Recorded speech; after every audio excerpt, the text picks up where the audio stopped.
Welcome gardener, today we're going to talk about what's the best plants to grow in your aquaponics system.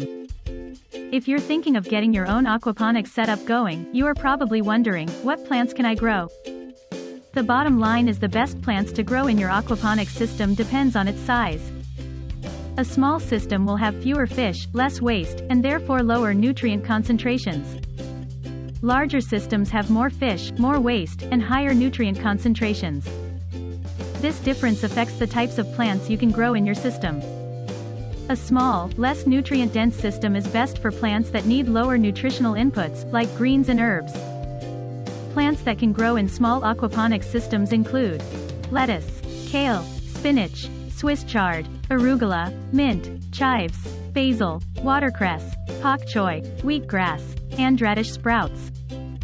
Small systems can grow herbs and greens for your salads.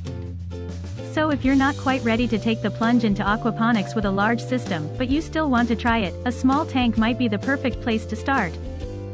Larger aquaponics systems are so big that they need to be kept in greenhouses, which some people even do in their backyards.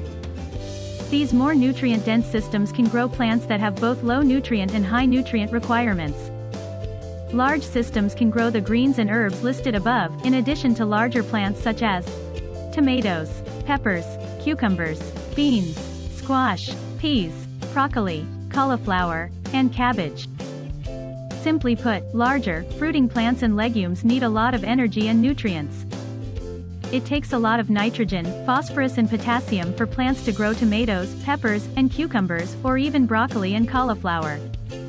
Since more fish means more nutrients, bigger aquaponics systems will support the growth of these bigger plants.